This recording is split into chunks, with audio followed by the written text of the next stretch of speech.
क्या आपने मौत को नज़दीक से देखा है? जी हाँ, मैंने देखा है। आज से 30 बरस पहले एकाएक मेरी आवाज़ बंद हो गई। बिस्तर से उठ नहीं पा रही थी। आस-पास कोई था नहीं। आँखों से पानी बह रहा था।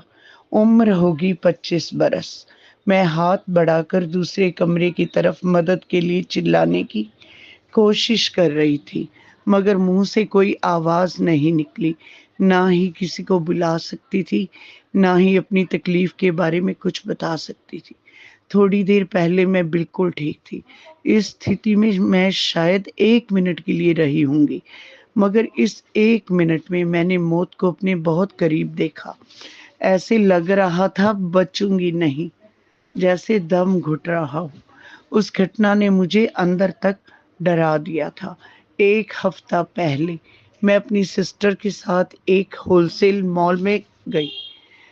हमने वहाँ मिलकर त्योहार के लिए खरीदारी की। वापसी में मेरी सिस्टर एस्केलेटर से ट्रॉली में सामान भरकर ग्राउंड फ्लोर के लिए लाने लगी।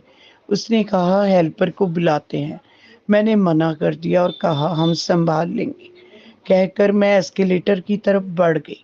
उसे एस्केलेटर तक पहुंचने में कुछ सेकंड लग गए। जैसे ही उसने ट्रॉली को एस्केलेटर की तरफ बढ़ाया, ट्रॉली का बैलेंस बिगड़ गया और ट्रॉली उसके हाथ से छूट गई। वह घबराकर चिल्लाने लगी क्योंकि ट्रॉली मेरी तरफ बढ़ रही थी। मैंने 1 सेकंड को कोशिश की कि ट्रॉली की तरफ बढ़कर उसे कंट्रोल करने की कोशिश करूं, मगर जल्दी समझ में आ गया ये संभव नहीं। आती हुई ट्रॉली को देखकर भी पता नहीं क्यों मेरे अंदर कोई घबराहट क्यों नहीं थी। ट्रॉली तेज आवाज से पलटी खा रही थी। तभी दिमाग में या दिल से कोई आवाज आई, बचना है तो किनारे हो जाओ।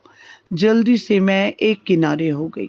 2 सेकंड में ही वह ट्रॉली मेरी नज़र के सामने से पलटते हुए फर्श पर जा गिरी। वहां पर काम करने वाले 2 लोग भागकर हमारे पास आए और सामान समेटते हुए कहने लगे, मैडम आगे से ऐसी गलती मत करना, आप बाल बाल बचे हो।